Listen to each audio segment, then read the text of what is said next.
पंचतंत्र विष्णु शर्मा की कहानी। बच्चों, जब मैं पढ़ रही थी आज फिर से बचपन के बाद फिर से जब ये कहानियां मैंने उठाई तो वैसा ही आनंद और वैसा ही संदेश पढ़ने में बहुत अच्छा लगा।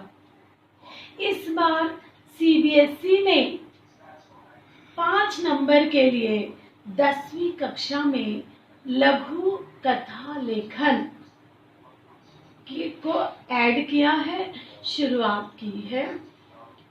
लघु कथा छोटी कहानियों के माध्यम से एक संदेश को देना, अपनी बात को कहना बहुत ही सशक्त माध्यम है। आपने बचपन से कहानी पढ़ी है, प्यासा कौवा, चतुर लोमड़ी, लकड़हारा और उसकी कुल्हाड़ी, किसान और उसके 5 बेटे, धरती का ऋण और न जाने कौन कौन सी कहानियां। फिर उसके बाद जब धीरे से बड़े हुए तो हमने हामिद प्रेमचंद की कहानियों को पढ़ना शुरू किया।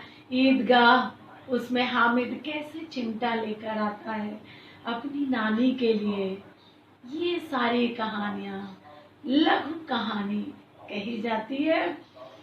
नमस्कार बच्चों और शिक्षकों, आज मैं लघु कथा लेखन 10वीं कक्षा के लिए, आप जिस किसी भी कक्षाओं में पूछा जाए उसे हम कैसे लिखें, ये आज अपनी कक्षा में बताऊंगी।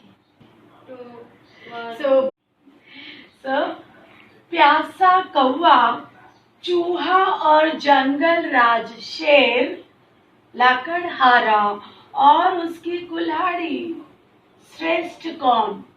बच्चों, इन कहानियों को मैं इसलिए बता रही हूँ ताकि जब आप कहानी लिखें तो आपको ये सारी चीजें याद रहे कि लेखक ने कैसे कहानी लिखी है। एक अच्छी कहानी लिखने के लिए आपको चाहिए कि लघु कथाएं पढ़िए, अधिक से अधिक जितना हो सके आप लघु कहानियों को पढ़ेंगे तो उतना ही आपको एक आइडिया मिलेगा कि कैसे लिखना है।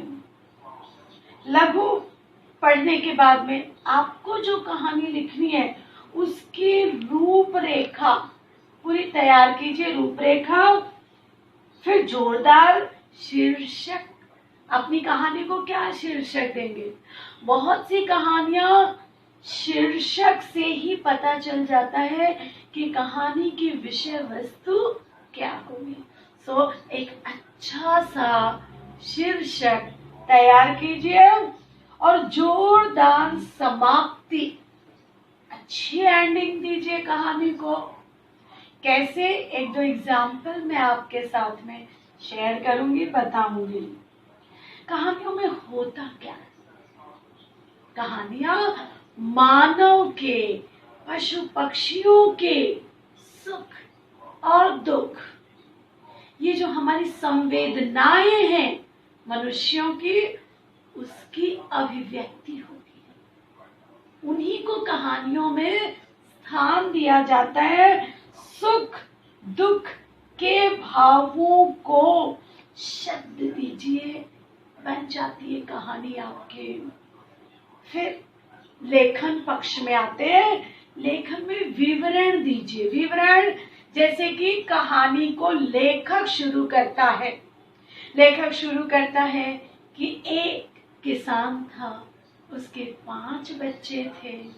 5 बच्चे बड़े आलसी थे, काम नहीं करते थे। किसान को अपने बेटों को लेकर बड़ी चिंता हुई। उसने एक दिन अपने 5 पुत्रों को बुलाया। पुत्र आए, उन्होंने पूछा, पिताजी आपने हमें क्यों बुलाया है?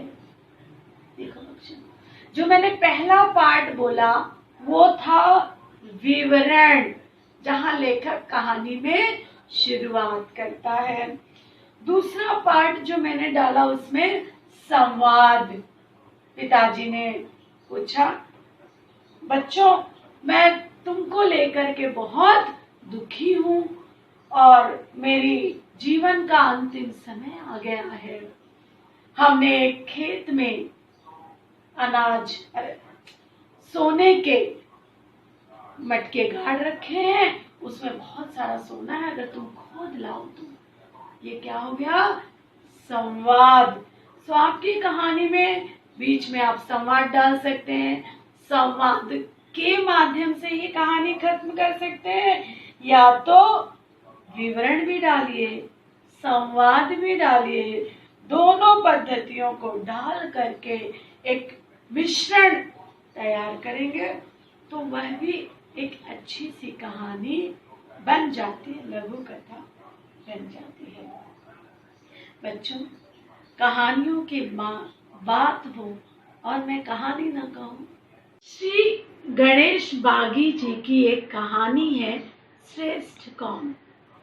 उसका एक छोटा सा हिस्सा मैं आपके सामने देती हूँ। पीतल ने कहा, मैं देवताओं के भोग के लिए मुझ में खाना रखा जाता है। कुलीन जनों के घर पे मेरा वास होता है, तो श्रेष्ठ तो मैं हुआ।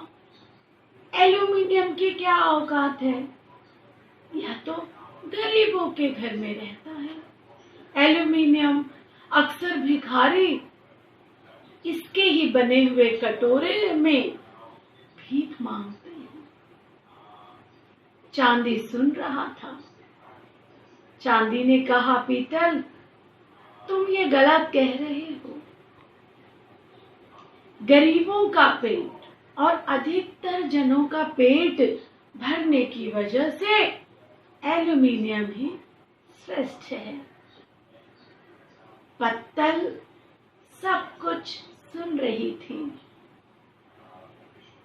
पत्तल ने कुछ नहीं कहा, बस मुस्कुरा दिया। बच्चों, अगर इस कहानी में पत्तल कुछ बोलती तो कहानी को एक जो वक्र, एक जो तीक्ष्ण अंत दिया गया है, जोरदार अंत, वो ना हो पाता। तो इसलिए विविध प्रकार की कहानियां पढ़िए और पढ़ करके अपनी खुद की कहानी लिखिए। शिक्षक वृंद से, अपने सभी शिक्षक भाइयों बहनों से मेरी विनम्र प्रार्थना है कि लघु कहानी लेखन जो है ये बहुत ही सशक्त माध्यम है। तो इसलिए आप इसको एक इंटरनल असेसमेंट में भी इसे आप रख सकते हैं। बच्चों के माध्यम से वो कैसे कहानी बोलते हैं, उनकी एक मिनट 1.5 मिनट की कहानी बुलवा करके आप वीडियो मंगवा सकते हैं और उसके ऊपर भी बच्चों की ग्रेडिंग आप कर सकते हैं। तो यह आप लोगों के लिए मेरा एक विनम्र अनुरोध था, बाकी आप खुद समझदार हैं। फिर दूसरी कहानी, प्यासा कौवा। एक कौवा प्यासा था, प्यास से तड़पते हुए पूरे जंगल में उड़ान भरी। देखा तो एक मटका दिखाई दिया, मटके में पानी बहुत अंदर था। उसने कंकड़ पत्थर डाले, पानी ऊपर आ गया। कौवे ने अपनी प्यास बुझाई और उड़ चला। कहानी को शीर्षक क्या देंगे आप? कौवे की सूझबूझ, प्यासा कौवा। दूसरी कहानी भी ले लेते हैं बच्चों। चूहा और जंगल राज शेर। चूहा बड़े शैतान थे, चूहे बड़े शैतान थे और जंगल के राजा एक दिन सो रहे थे। सभी चूहे उनके ऊपर उछल कूद कर रहे थे। कोई उनकी नाक में घुस रहा था, कोई उसके कान में घुस रहा था, कोई उसके पेट पर चल करके खुजली कर रहे थे। और शेर की नींद में खलल पड़ी। शेर ने गुर्राया, कौन है? और उसने एक चूहे को पकड़ लिया।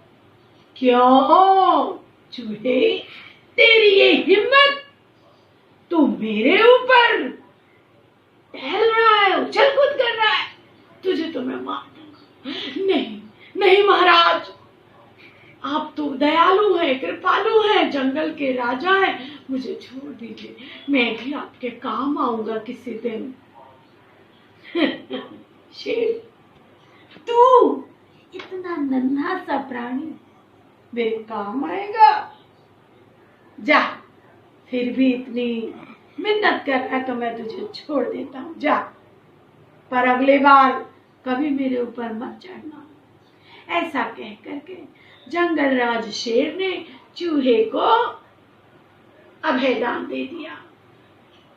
एक दिन शिकारी आया, उसने जाल बिछा रखा था और शेर का, जंगल राजा शेर का उस दिन बुरा दिन था और उसके जाल में वो फंस गए। जाल में फंसा करके शिकारी गया अपने अन्य मित्रों को बुलाने के लिए। तब तक जंगल राज शेर ने खूब दहाड़ मारी। दहाड़ मार मार करके उन्होंने सभी चूहों को बुलाया। जैसे ही चूहों को पता चला, चूहे ची चाव चाव चाव ची ची करते हुए अपने बाकी दोस्तों को भी बुला लाए। बोलो चलो जंगल की ओर, जंगल राजा शेर के प्राण आज खतरे में हैं। चूहे दौड़ करके आए, उछल कूद करते हुए। सारी जो जाली थी उन्होंने जाली के टुकड़े टुकड़े कर दिए। शेर राज आज आजाद हुए। उन्होंने चूहों से कहा, चूहों, मैं तुम्हारा कृतज्ञ हूँ, तुम तो नन्हे से थे, फिर भी मेरी जान आज तुम लोगों ने बचा दिया, मैं तुम्हारा आज ऋणी हो गया हूँ। तो दूसरी कहानी थी चूहा और जंगल राज शेर। तो बच्चों, इंतजार किस बात का? अपनी कलम उठाइए, अपनी नोटबुक लीजिए और एक कहानी तो लिख ही दीजिए। आजकल देश में जो चल रहा है, मजदूरों का पलायन और सड़क पर अनेक दुर्घटनाओं से मजदूर आज ग्रस्त हो रहे हैं, लंबी लंबी यात्राएं कर रहे हैं अपने गांव जाने के लिए, अपने लोगों के पास जाने के लिए। कोरोना की महामारी से पूरा विश्व आज त्रस्त है। आसपास के पड़ोस में अगर कोई कहानी का मुद्दा मिल जाए तो बस अपनी कलम उठाइए, नोटबुक लीजिए, एक रूपरेखा दीजिए अपनी कहानी को। रूपरेखा, पहली बार में कोई कहानी नहीं लिखी जा सकती, इसलिए उससे थोड़े पॉइंट्स डालिए कि कैसे आप कहानी लिखेंगे, संवाद क्या डालेंगे, शुरुआत कैसे करेंगे। सो रूपरेखा तैयार कीजिए। अपनी कहानी को एक जोरदार शीर्षक दीजिए, टाइटल दीजिए, एक उसका अंत, उसकी समाप्ति अच्छे से कीजिए प्रश्नों के माध्यम से। या तो पाठक के ऊपर छोड़ दीजिए कहानी का अंत, या खुद एक अच्छी सी कहानी का अंत दीजिए। सुख और दुख बच्चों, मानव जीवन की संवेदनाएं अवश्य आपकी कहानियों में होना ही चाहिए। और फिर विवरण लीजिए, संवाद लिख लीजिए, उनके माध्यम से अपनी कहानी लिख दीजिए। बहुत बार होता है कि बच्चे सोच नहीं पाते किस पे लिखें, क्या टाइटल दें। तो चलिए, मैं कुछ टाइटल नीचे बॉक्स में दूंगी, आप उसके ऊपर भी कहानी लिख सकते हैं।